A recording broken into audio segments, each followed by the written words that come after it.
What's up, guys? Welcome to Tailor Made, and today you're getting into IT with AT. We're going to talk a little bit about my story and how I got into IT, and I'll also give you a roadmap on how you yourself can start a new career in IT. So before we get into my story and my roadmap on how to get into IT, I'll tell you a little bit about myself. Growing up, I was a star athlete in Atlanta, Georgia, and I was able to get a scholarship to Ball State University at the Division I school in Indiana.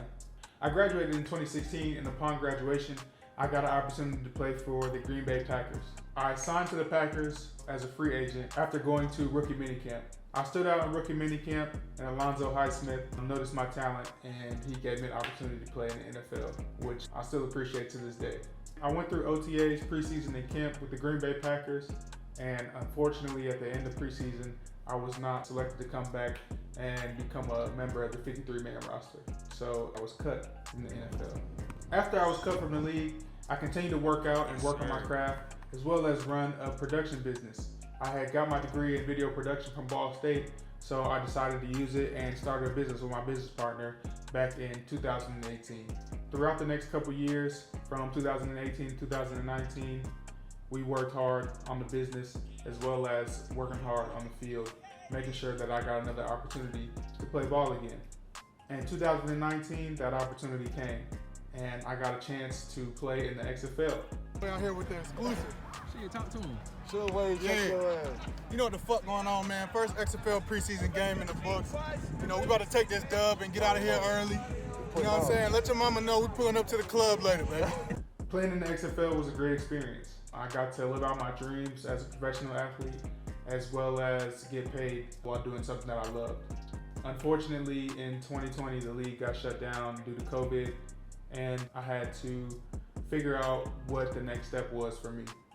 Throughout this whole experience, I had maintained my video production business with my partner, and we were still making money. So when I came back to Atlanta, it was a different experience because at that point I already had a business that was up and running. I was able to kind of come back and fall back on that. It wasn't like I was coming back to nothing, like how when I came back from the NFL, I essentially had nothing. The pandemic was hard on the business though, I will not lie. So during the span of 2020 to 2021, me and my business partner ran the business. In 2021, we separated. Eventually, I had to move on and decide what else I was going to do with my life. That's where IT came in.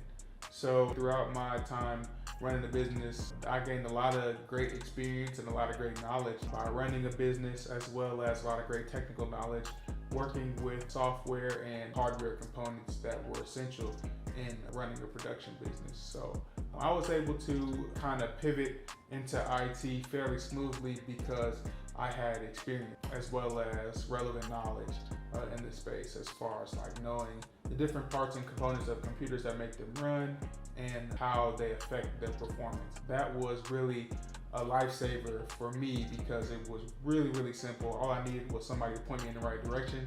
That was the spark that led to me changing careers and eventually being able to flourish as an IT professional. So now that I'm in IT, I've been in IT for a little while and I've gained experience in the field. Now I feel that I'm credible enough to share knowledge and information to help others who have similar experience or little to no experience hop in the field. So today I'm going to tell you a little bit about my roadmap in IT and how I was able to procure my first job as an IT contractor in the field. So I'll start off, I already gave you guys a little bit of my backstory. So now I'll give you a little bit of the foundation of how I got into the career.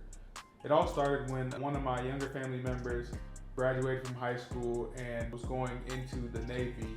At the party, of course, my family's there, and at the time, you know, I wasn't necessarily doing great for myself. I was working still in production, still shooting occasionally, booking gigs from here and there.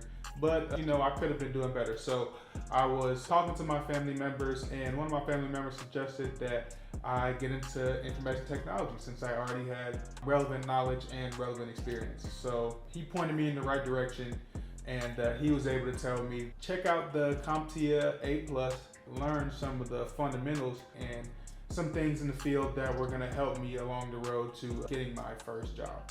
what I ended up doing was I went online and I looked up the CompTIA A+, went on YouTube, and the first thing I can tell you is YouTube University is going to be your #1 resource for information regarding the field and how to elevate yourself and gain knowledge in the space. So definitely utilize YouTube as a resource, because I YouTubed everything about the CompTIA A+, about the fundamentals of computing and computer science, and that is what ultimately helped me land my first job in the space, because I understood the different components and the fundamental keys. So using YouTube as a resource, I was able to pinpoint knowledge that I needed to know and refine the knowledge that I already knew. So going into a job interview, it was fairly simple, and it was a natural progression along my path to getting into IT. Definitely check out YouTubers like Network Chuck. Shout out to Network Chuck. Network Chuck was crucial in my journey into IT and learning different networking skills and aspects of the career that I need to know in order to gain jobs. So now that I've went through that, you definitely want to learn the core fundamentals.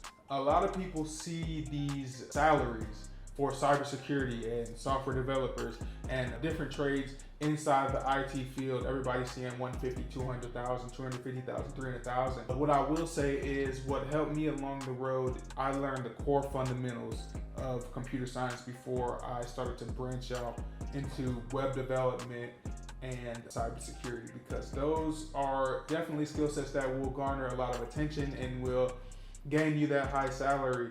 But at the same time, it's almost like when you're playing basketball and you start off learning how to play basketball by shooting three-pointer. You know, you don't want to start off with one of the hardest skill sets in the field. You know, you want to kind of catch that low-hanging fruit first and be successful at that, be successful at the fundamentals. You want to learn how to dribble first. You want to learn how to pass first. You want to learn how to make a layup first before you start to progress in your journey. So what I would say is, for people who are jumping straight into cybersecurity and jumping straight into software development, I would say first try to learn support first. Try to learn the fundamentals of hardware first. Try to learn the fundamentals of networking first. Try to learn the OSI layers first before you just jump straight into that water in the deep end, where people are going to be dependent on you and companies are going to be dependent on you to protect their information. Learn how to dribble. Learn how to shoot a layup. Learn the fundamentals. So that's one thing that I will say along the journey. Next, you want to get your resume together. Once you've learned all this knowledge, you want to learn how your experience applies to what the job is asking for. So go on Indeed, go on ZipRecruiter, go on LinkedIn. Definitely get your LinkedIn profile together. Get your updated resume on Indeed, get your updated resume on ZipRecruiter. Use these resources, these online resources that are available to you, and optimize them. Definitely make every resource that you have work for you, and everything that you have as far as experience, apply it to information technology in some way. Whether it be you have a 4-year degree, which is definitely a foot in the door. You don't necessarily have to have a 4-year degree, but a 4-year degree will make it easier for you to land a job. And it doesn't even have to be in information technology. You just have to find a way to spin it in your favor and make it sound like you have some sort of problem-solving experience, because ultimately the biggest keystone that you want to learn for your first entry-level job, which is probably going to be in help desk or support in some capacity, is going to be problem solving. If you are somebody who is able to figure out different ways to solve problems that people are having and be able to support people from a customer service standpoint, customer service is such a huge asset in information technology, because if you're in the support role, 90% of the job is going to be dealing with people. Definitely highlight a lot of that customer service experience. Employers love to see that. Employers love to see that you can deal with people. Employers love to see that you can communicate. All those are applicable skills. So don't be daunted by the job title and the job description.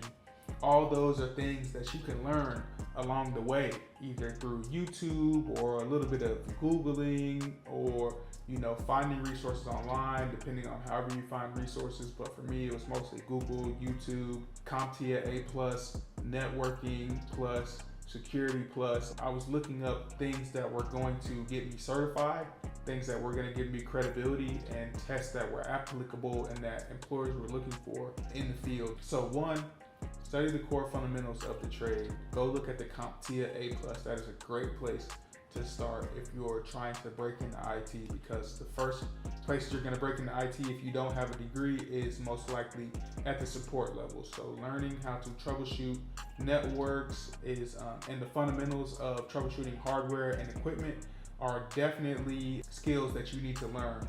Two, you need to go ahead and get your resume together. So definitely apply all the skills that you learned in your other positions and try to put them on your resume as if you are working at a help desk already, as if you are working as a system analyst already. So look up what the day-to-day is for a system analyst or a help desk, a person who's working in a help desk, and try to apply those skills to what you do every day in your current position. Also, last but not least, this is definitely one of the most important things, because this is going to really gain you that understanding in the information technology space, in the field, and for what you're doing. This is going to provide a lot of credibility behind what you do and what you say in these interviews, which is going to be essential to you gaining a job. So what I will say is you have to go out and do projects. You have to do passion projects on your own. Projects include setting up your own virtual machine on Azure Cloud Service, web service, because Microsoft offers free services through Azure Cloud. You can set up your virtual machine for free. You can do a number of other things and get familiar with the technology that people are using every day in the industry. Microsoft products are huge, and Microsoft offers a bevy of different free services that you can learn the tricks of the trade and the craft, and learn about tools that you're going to be using every day as a system analyst or system administrator. As well as Google. Google offers a multitude of free certifications that you can get. So look at those free resources from Microsoft, from Amazon to Google. All of these big monolith companies offer free services that you can learn about the company and learn about tools that pretty much every business uses nowadays. Pretty much every business uses Microsoft at this point. If you don't know how to troubleshoot Microsoft Suite, that is going to be a huge part of your job moving forward if you work in IT support or cybersecurity, because most companies use Microsoft. Those are my tips, how to get into IT. That is my IT roadmap. First, you want to learn about the CompTIA A+. You want to learn the core fundamentals of IT. Go ahead and get your certification if you want to get your certification. For the most part, if you have applicable experience, there are ways for you to get in the field, especially if you already have a bachelor's degree. So definitely take a look into learning about the core fundamentals. Learn how to dribble first. Learn about the CompTIA A+. Do side projects. And eventually, you want to get your resume together with applicable experience and start interviewing. And once you start interviewing, all these things are going to come into play, because ultimately the questions that are going to be asked in an interview are going to be things that you've learned along the way if you've done your due diligence and learning about the CompTIA A+, the Network Plus, and the Security Plus. So thanks again for tuning in. If you made it all the way to the end, that is my roadmap to getting into IT and a little bit about myself. Like and subscribe, and go ahead and follow me on all platforms.